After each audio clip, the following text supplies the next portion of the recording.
Bonjour à tous, soyez les bienvenus à notre série d'études bibliques sur chaque livre de la Bible. Et dans cette vidéo, dans cette étude biblique, nous allons voir l'évangile des Jean. Nous avons déjà vu les trois évangiles qu'on appelle synoptiques parce qu'ils racontent la même histoire sous le même point de vue. Et aujourd'hui, nous allons voir le quatrième évangile et quelles sont les principales différences de l'évangile des Jean par rapport aux trois évangiles synoptiques. Ok? On commence toujours par établir les contextes, hein, le contexte social, le contexte politique, le contexte religieux, historique. Hein. Donc, à l'époque de la rédaction de l'évangile des Jean, c'est un évangile tardif. Hein. C'est à peu près les années 90, hein, presque à la même époque du livre d'Apocalypse. Hein. La Judée, hein, comme tout l'ensemble de cette région de la Judée, de la Palestine et tout, sous la domination romaine depuis 63 avant Jésus-Christ. Ok? Ça fait plus de 100 ans que les Romains se sont emparés de cette région. Hein? Et cette occupation romaine provoque des tensions constantes. Pourquoi? Parce que les Romains maintiennent leur pouvoir par une administration lourde, des impôts élevés et une répression assez violente. Hein? La moindre rébellion, l'Empire romain agissait avec violence. En fait nouveau, hein? À l'époque de la rédaction de l'évangile des Jean, tout comme l'Apocalypse, la destruction du temple de Jérusalem, hein, dans l'année 70 après Jésus, hein, a profondément traumatisé le peuple juif. Hein. N'oublions pas, dans l'année 70 après Jésus-Christ, c'est-à-dire Jésus était déjà mort, ressuscité à peu près l'année 30, ok? Et là, 40 ans, à peu près 40 ans après le ministère de Jésus, sa mort, sa résurrection, le temple de Jérusalem a été détruit par l'Empire romain. Okay? Ça a profondément traumatisé le peuple juif. C'était un symbole d'une perte spirituelle et nationale. Hein? La perte, encore une fois, une sorte de perte identitaire, hein? Et même spirituelle. Donc, il y avait un climat de frustration et de recherche de liberté, recherche de la gloire du passé. Hein? Et ça va influencer les communautés, tant la communauté juive que la communauté chrétienne sont souvent en quête de nouvelles réponses spirituelles. Okay? Il y a toujours, bon, là je vais vous mettre le tableau blanc avant de continuer. Voilà, vous avez un peu le petit résumé de tout ça. Hein? Donc, il y a des tensions entre les différents groupes juifs de l'époque. Pourquoi? À cette époque, la société juive, elle était fragmentée. Cela veut dire qu'il y avait des pharisiens, les sadducéens, les esséniens et les zélotes. Hein? Et chacun de ces groupes va représenter une approche différente de la loi et une approche différente de la politique. Comment chaque groupe va agir politiquement en fonction de ce qu'il croit. OK?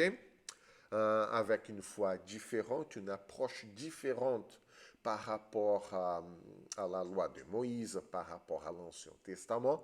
Chaque groupe va agir différemment concernant la politique de l'époque. Hein?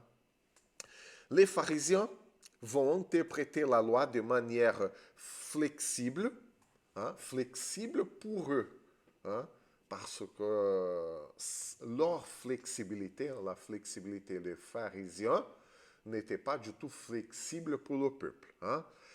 Et les pharisiens, en plus, ils vont gagner en influence après la destruction du temple. Pourquoi? Parce que le groupe qui maintenait l'administration du temple était les Sadducéens. Les Sadducéens étaient l'aristocratie de l'époque. Puisqu'il n'y a plus de temple après 70 après Jésus-Christ, donc les Sadducéens ont perdu son influence auprès de la société parce qu'ils administraient le temple. Il n'y avait plus de temple pour administrer, donc plus d'influence. Cela veut dire que le groupe plus censé avoir cette influence, c'était justement les pharisiens. Parce que les zélotes, ils voulaient tuer tout le monde, ils voulaient vraiment faire une révolution dans toute la société. Et les Esséniens, les pauvres, ils étaient tous cachés dans les grottes du désert de la Judée. Hein? Donc, il n'y avait que les pharisiens à Jérusalem pour avoir cette influence auprès de la société. Hein? Donc, il y avait des tensions entre tous ces groupes-là, notamment la divergence entre les partisans d'un messianisme politique, c'est-à-dire Dieu enverra le Messie pour nous libérer politiquement de l'emprise de l'Empire romain, hein, tout comme les zélotes par exemple, et ceux d'une attente spirituelle, hein, euh, spirituelle 100%. Hein. Par exemple, les Esséniens, ils croyaient vraiment dans une intervention directe de Dieu parce que tout le reste était corrompu et donc le Messie viendrait. Okay? Donc les Zélotes et les Esséniens. Et ça crée un environnement complexe pour les premiers chrétiens. Hein? Du coup, il y avait aussi ces groupes chrétiens. Hein? En 70, nous avions déjà quelques communautés chrétiennes qui étaient déjà séparées du judaïsme.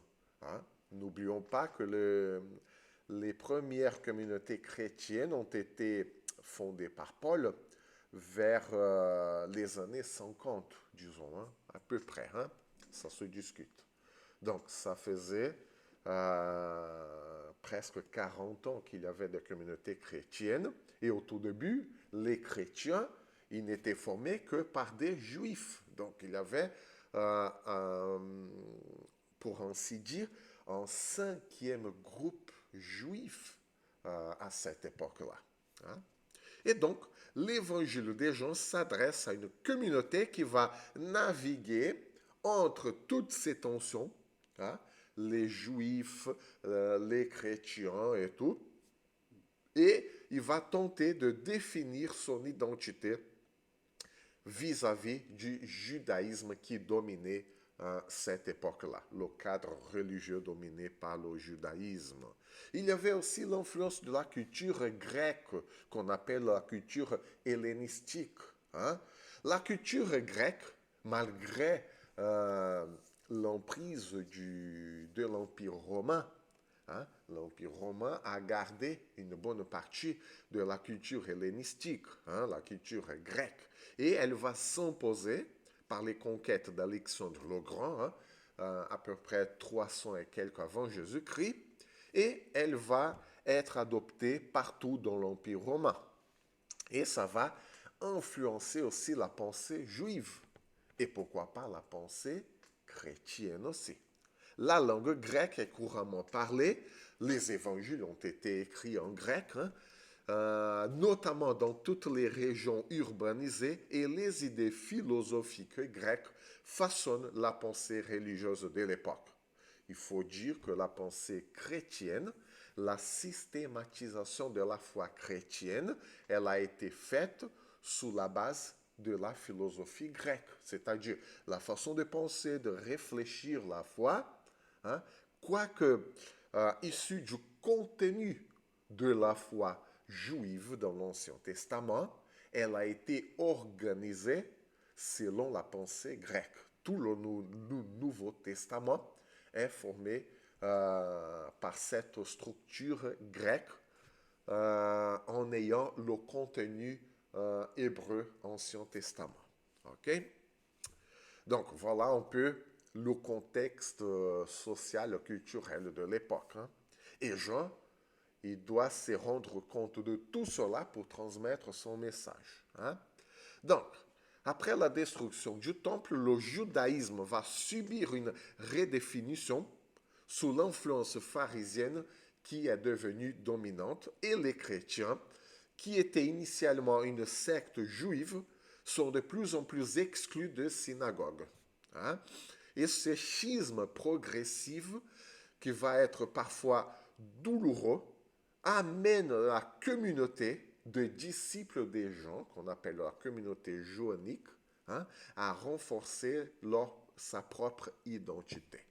Hein, puisqu'on est exclu de synagogue et on croit au Christ, et les pharisiens ne croient pas du tout au Christ, mais nous avons la même base, hein, le même Ancien Testament, les mêmes écritures, comment on va se définir. Donc voilà le défi de la communauté chrétienne. Hein.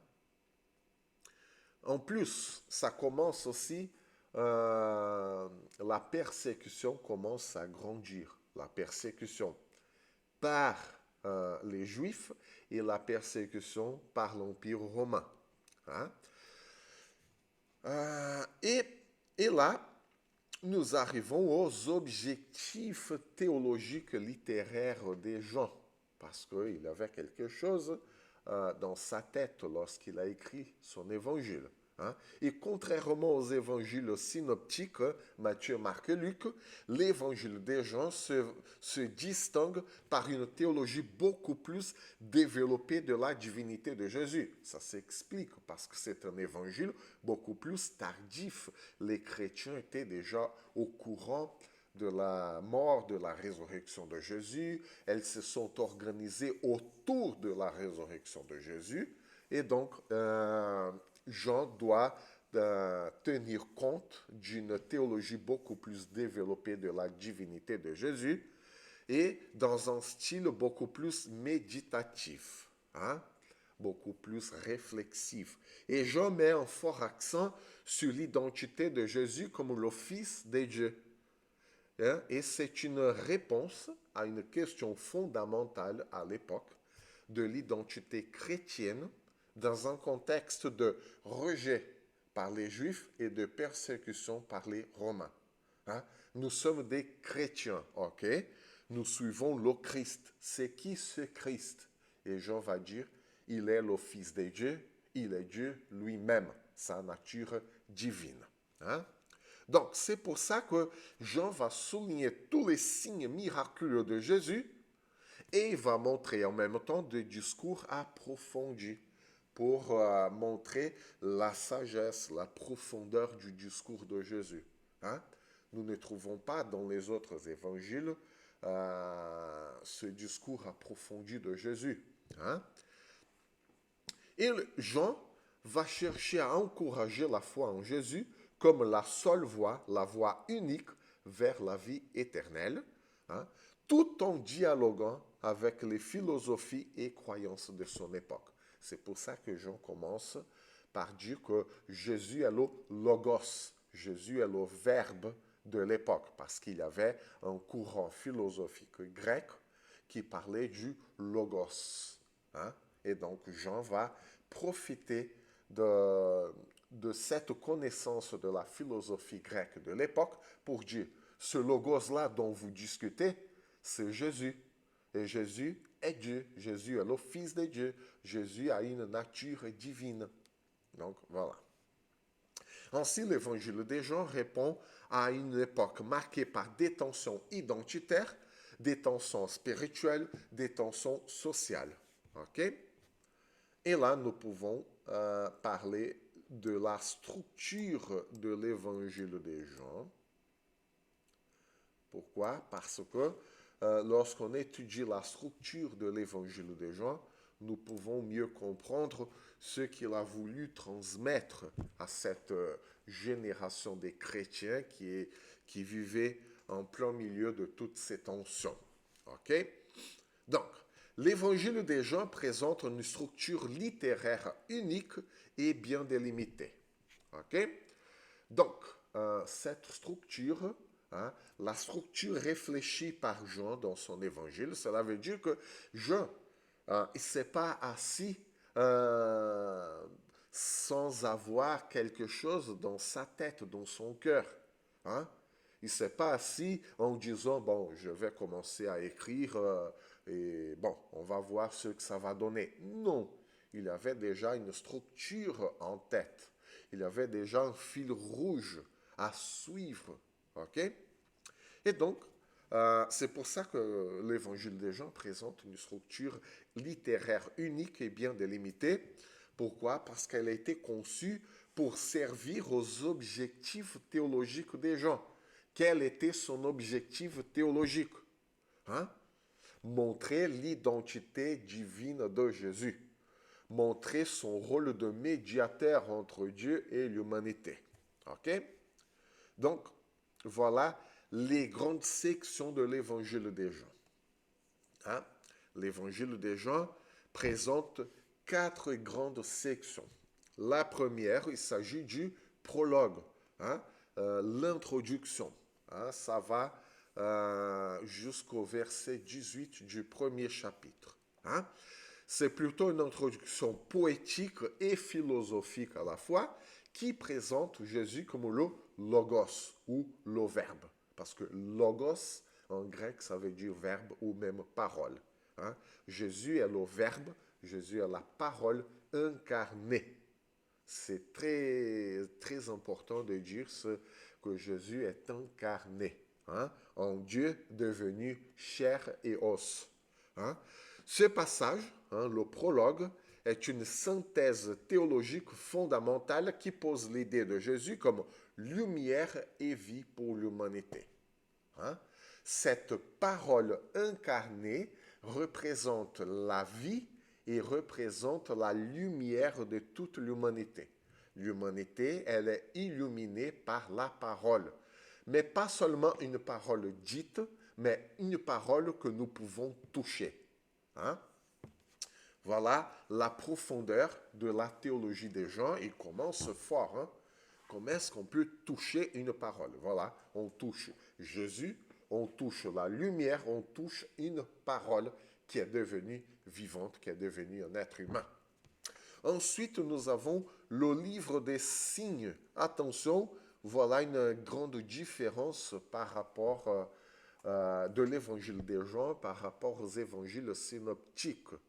Parce que Jean n'appelle pas un miracle un miracle. Hein? Il va dire, au lieu de dire un miracle, Jean va dire un signe. Hein? Il ne dit jamais miracle. Pour Jean, un miracle, ce n'est pas un miracle. Pour Jean, un miracle, c'est un signe. Pourquoi? Parce qu'un signe pointe vers quelque chose. Un signe n'a pas de valeur en soi-même. Hein? Il pointe vers quelque chose, hein, comme des signes dans la circulation. Hein? Le plus important, ce n'est pas le signe en soi, ce n'est pas la plaque de la circulation. C'est sa valeur qui va indiquer ce qu'on doit faire, hein, pour garder la vie dans la circulation, par exemple. Mais voilà un bon exemple. Hein. Un signe aujourd'hui dans la circulation n'a pas de valeur en soi. Pourquoi? Si on voit un signe de la circulation largué à côté de la rue comme ça, il n'a pas de valeur. C'est juste une plaque en métal. Mais dès qu'elle est mise sur la bonne place, pour indiquer la bonne direction, pour indiquer la bonne conduite, ce que nous devons faire en tant que conducteurs, hein, pour garder nos limites tout en respectant les limites des autres, voilà, elle prend tout son sens. OK? Pour Jean, c'est la même chose. Un miracle, c'est un signe. Hein? Il n'écrit jamais miracle. Hein? Il dit sémeion, en grec, ça veut dire signe. OK? Et donc, cette section du livre des signes, ça va du verset 19 du premier verset jusqu'au chapitre 12, hein, le chapitre 12 tout entier, jusqu'au verset 50. Et cette section va narrer les miracles, qui sont appelés signes, que Jésus réalise pour révéler sa nature divine. Voilà la valeur du miracle chez Jean. Hein? Le miracle n'a pas de valeur en soi-même. Hein? Jean l'appelle signe parce que chaque miracle pointe vers la divinité de Jésus. Okay? Chaque miracle a l'importance de pointer vers la nature divine de Jésus. Et chacun des signes, hein, est accompagné d'enseignements. Chaque miracle, chaque signe de Jésus est accompagné d'un enseignement qui permet de mieux comprendre l'identité et la mission de Jésus. Okay? Le miracle n'a pas de valeur en soi-même tant qu'il pointe vers l'identité et la mission de Jésus. Ensuite, à partir du chapitre 13, nous avons le livre de la gloire. Hein? Pourquoi? Parce que cette partie-là, du chapitre 13 au chapitre 20, couvre les événements de la passion, de la mort et de la résurrection de Jésus. Hein? Nous savons déjà que gloire veut dire présence, essence. Du coup, du chapitre 13 au chapitre 20, nous avons la présence, l'essence de la vie de Jésus, représentée par sa passion, passion dans le sens de souffrance, ok? La passion, la mort et la résurrection de Jésus.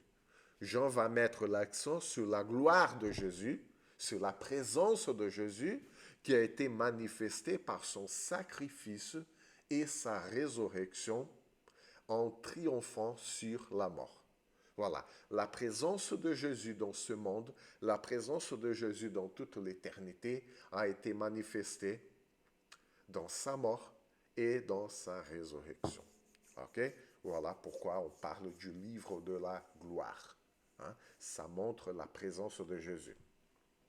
Et finalement, dans le chapitre 21, nous avons l'épilogue, hein, ou la conclusion. Et ce dernier chapitre inclut une apparition de Jésus ressuscité, en dialogue avec Pierre, ce qui va clôturer le message de l'Évangile et pousser les disciples à son engagement, à sa mission. Ok? Nous avons là aussi une sorte d'organisation interne dans cette structure de l'Évangile de Jean. Hein? Et concernant son organisation interne et les thèmes majeurs, hein, dans le prologue, hein, Jean introduit les thèmes principaux, hein, les thèmes clés comme la lumière, la vie, l'incarnation, qui seront développés dans tout l'Évangile. Hein. C'est dans le prologue que Jean va parler de la lumière, de la vie de Jésus, de son incarnation. Et ces trois sujets seront beaucoup plus développés tout au long de l'Évangile. Okay? Le prologue présente Jésus comme l'incarnation du Verbe éternel en dialogue avec les concepts grecs, hein, le logos, et les concepts juifs, hein, Dieu, Dieu au milieu de son peuple. Okay? Donc, Jean, il arrive à prendre la conception de Dieu au milieu de son peuple que nous trouvons pendant tout l'Ancien Testament, et il va mettre cette conception de l'Ancien Testament, Dieu au milieu de son peuple, dans une enveloppe grecque, c'est-à-dire le logos. Hein? Parce que les Juifs ne connaissaient pas cette conception du logos, hein, du logos grec. Et donc, Jean prend la conception grecque du logos, Jean prend la conception de la présence de Dieu au milieu de son peuple, développée tout au long de l'Ancien Testament, et il va mettre ça dans cette structure grecque. Hein? Voilà comment Jean unit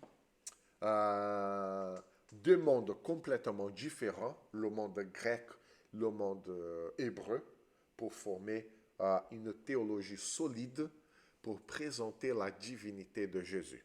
OK? Dans le livre des signes, Jean va organiser son contenu autour de 7 miracles principaux, autour de 7 signes principaux. Hein? Cette partie met en avant la puissance divine de Jésus, hein? À travers des gestes symboliques. Hein? Ce qu'on appelle miracle dans les évangiles synoptiques, Jean va les appeler signes ou gestes symboliques. Par exemple, la transformation de l'eau en vin ou la guérison d'un aveugle-né, tout comme les autres signes. Hein. Et chaque signe est accompagné de cet enseignement qui va éclairer qui est Jésus, quelle est sa mission. Le livre de la gloire est axé sur les derniers jours de Jésus. Hein, et ça prend quand même du chapitre 13 au chapitre 20, ça fait 7 chapitres qui va traiter d'une seule semaine de Jésus. 7 chapitres pour traiter d'une seule semaine de Jésus. OK? Ce sont les derniers jours de Jésus. Cette partie comprend un long discours d'adieu de Jésus. Hein? Et ce long discours d'adieu de Jésus va du chapitre 13 au chapitre 17. Hein? Un seul discours de Jésus qui prend 4 chapitres de l'évangile de Jean. Lorsque Jésus prépare ses disciples à son départ. Et donc la gloire de Dieu se manifeste à travers le paradoxe de la croix, vu comme un accomplissement du plan divin. Et pourquoi? Parce que affirmer quand Dieu meurt, c'est scandaleux. C'est scandaleux. Hein? Si Jean affirme que Jésus est Dieu lui-même, hein, et après il montre que ce Dieu meurt sur la croix, c'est le plus grand scandale jamais vu. Hein? Donc voilà, la gloire de Jésus, la présence de Jésus, elle est manifestée ironiquement par sa mort. Bien sûr, après viendra sa résurrection. Mais la mort vient d'abord. Donc, la gloire de Jésus a été manifestée par sa mort. La présence de Jésus a été manifestée sur la croix. Et finalement, l'épilogue, lorsque l'évangile se termine par un récit qui montre Jésus ressuscité, cette triple question à Pierre, hein, tu m'aimes, hein, lorsque Jésus dit, Pierre, tu m'agapes, hein, agape, c'est l'amour le plus pur, l'amour de Dieu. Hein, parce qu'en grec, nous avons l'amour agape, l'amour philéo, l'amour eros. Hein?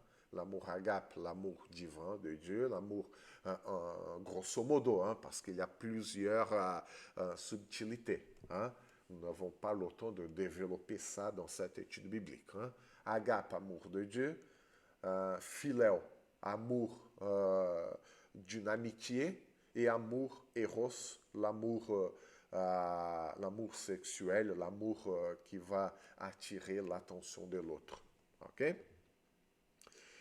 Donc, dans cette triple question qui est présentée dans l'épilogue, dans le dernier chapitre de l'évangile de Jean, lorsque Jésus dit Pierre, tu m'agapes, Pierre, tu m'agapes, hein? Et finalement, Jésus va dire Pierre, tu me philéo. Pourquoi? Parce qu'à chaque question, Pierre, tu m'agapes, Pierre va répondre, oui, Seigneur, je te philéo. Oui, Seigneur, je te philéo. Oui, Pierre, tu me philéo. Et là, Pierre se rend triste. Hein? Vous pouvez lire ça dans le chapitre 21. OK? Donc, ça symbolise aussi le pardon, ça symbolise l'adaptation de Jésus à notre propre humanité, hein, à nos limites, hein, et la restauration des disciples, parce qu'ils étaient vraiment accablés après la mort de Jésus et sa résurrection. Hein, et cet épilogue dans le chapitre 21 va montrer la restauration de disciples. OK?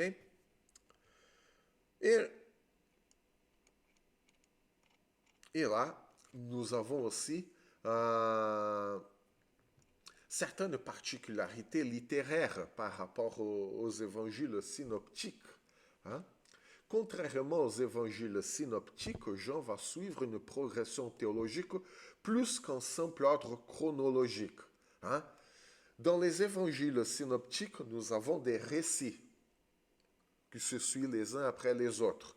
Alors que chez Jean, il y a une progression de discours théologique, un approfondissement de l'identité de Jésus et sa mission.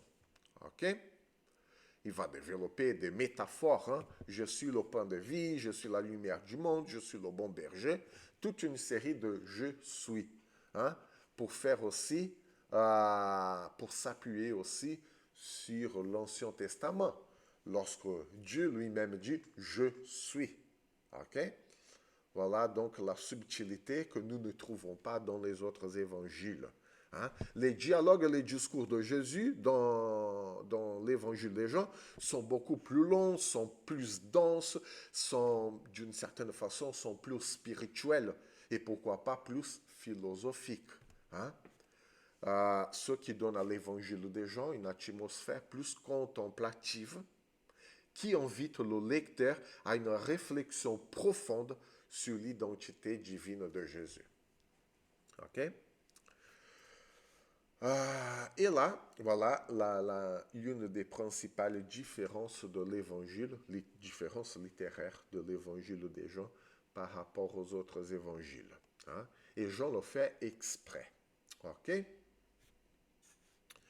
Donc, nous pouvons passer donc au sujet théologique. Quels sont les sujets théologiques que Jean aborde dans son évangile?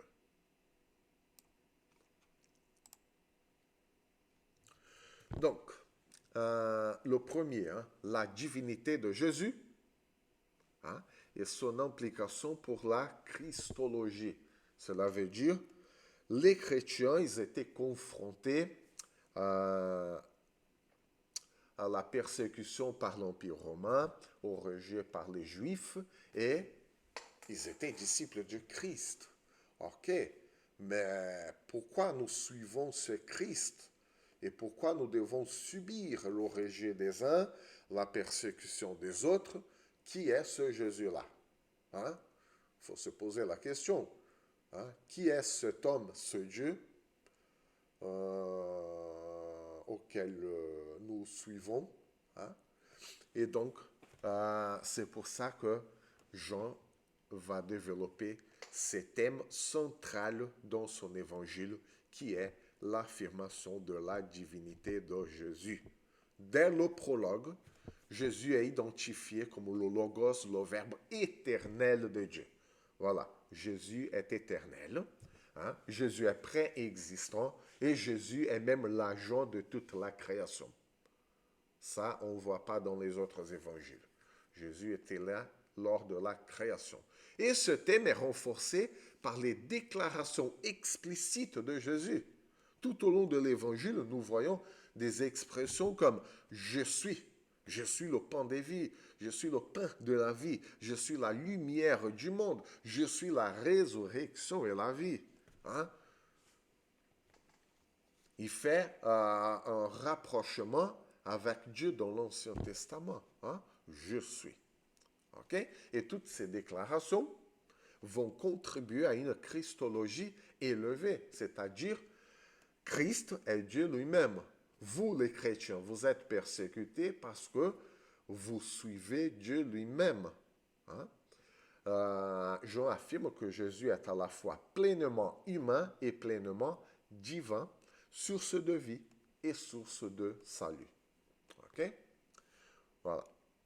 Euh, un deuxième sujet théologique dans l'évangile de Jean est que Jésus est la lumière, la vie. Et Jean utilise ce concept de lumière et de vie pour exprimer la nature de la relation entre Jésus et ses disciples. Jésus, là, est décrit comme la lumière du monde, comme Jean 8, 12, ce qui symbolise la vérité divine qui éclaire les ténèbres du péché et de l'ignorance. Ceux qui ne sont pas en Jésus en tant que lumière sont dans les ténèbres. Ceux qui ne sont pas en Jésus comme la vie sont déjà morts. La vie de Jésus est omniprésent. La vie de Jésus est omniprésente, elle est partout. Jésus se présente comme la source de vie éternelle. Pas comme la source de vie tout simplement, mais la source de vie éternelle. Et Jésus invite tous ceux qui croient en lui à expérimenter dès maintenant une vie transformée. Et la vie éternelle, figurez-vous, dans l'évangile des Jean, ne commence pas au-delà de la mort. La vie éternelle commence ici et maintenant. C'est ce que Jésus va lui dire lui-même. Ceux qui me connaissent, ceux qui connaissent ceux que Dieu a envoyés, ont déjà la vie éternelle. Tout en vivant ici-bas, dans cette vie-là, ils possèdent déjà la vie éternelle. Et c'est quoi la vie éternelle? C'est une communion éternelle avec Dieu. Or, si la communion éternelle avec Dieu est éternelle, et nous avons déjà une communion avec Dieu, et la vie éternelle, ça veut dire communion avec Dieu, si nous avons la communion avec Dieu ici, dans cette vie, nous vivons déjà la vie éternelle. Le raisonnement est comme ça. La vie éternelle égale communion avec Dieu. Or, nous avons déjà une communion avec Dieu ici et maintenant. Du coup, nous avons déjà la vie éternelle ici et maintenant. Donc, voilà le contenu de l'Ancien Testament, la communion avec Dieu, enveloppé dans le raisonnement grec, de la philosophie grecque, de réfléchir. Donc, toutes ces conceptions sont essentielles pour comprendre comment l'apôtre Jean conçoit la révélation de Dieu en Jésus-Christ, comme une lumière qui transforme, qui nous transforme dès maintenant. Il ne faut pas attendre l'avenir, ça transforme déjà ici et maintenant. OK? L'éternité commence ici et maintenant. Et nous le voyons bien dans l'épilogue, dans le chapitre 21 de l'évangile de Jean. Lorsque Jésus il se montre disciple, il est déjà ressuscité, il va manger avec les disciples. Cela veut dire que si Jésus est ressuscité, Jésus est éternel. Or, si Jésus ressuscité est éternel, vient manger avec les disciples, cela veut dire que pendant 50 jours, l'éternité a touché la terre. L'éternité a touché notre histoire. Pendant une cinquantaine de jours, les êtres humains et la terre a pu toucher l'éternité. Voilà pourquoi l'éternité commence ici et maintenant. Voilà pourquoi c'est possible vivre dès maintenant l'éternité en Jésus. Voilà ce que Jean veut transmettre aux chrétiens qui passent par toutes ces tensions et toutes ces souffrances aussi. Il y a aussi le rôle de l'Esprit Saint. Et dans l'évangile des Jean, l'Esprit Saint est souvent appelé le Parakletos, ce qu'en grec veut dire consolateur. Dans les chapitres 14 au chapitre 16, Jean montre un rôle essentiel de l'Esprit Saint dans la vie chrétienne et l'Esprit est présenté comme celui qui accompagne, celui qui guide vers la vérité. Hein? Juste après le départ physique de Jésus. Hein? L'Esprit Saint enseigne, l'Esprit Saint rappelle les paroles de Jésus, l'Esprit Saint conduit les disciples dans une compréhension plus profonde de la vérité divine. Okay?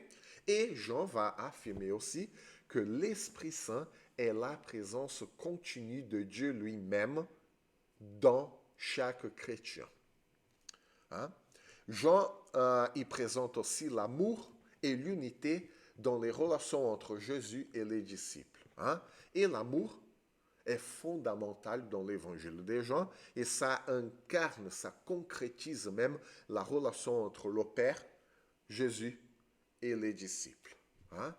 Dans son discours d'adieu, hein, chapitre 13 à 17, comme on vient de voir, Jésus va animer, Jésus va encourager les disciples à s'aimer les uns les autres, comme il les a aimés. C'est quoi aimer dans la conception biblique? Agir en faveur de quelqu'un. C'est pas aimer dans le sens sentimental, avoir un bon sentiment. Ça englobe aussi, bien évidemment, mais aimer, ça veut dire agir en faveur de quelqu'un. Hein? Et Jésus a agi en faveur des disciples. Hein? Donc, cet amour va se traduire par un engagement profond envers les commandements de Jésus, ce que Jésus a ordonné aux disciples, et une unité spirituelle entre Jésus, Dieu et les chrétiens. OK? Et l'unité entre les disciples reflète justement cette unité entre Jésus et le Père. OK? Pourquoi? Parce que nous agissons tous en faveur les uns des autres. OK? Voilà l'unité. Et pourquoi l'unité montre l'amour? Parce que le monde est fracturé.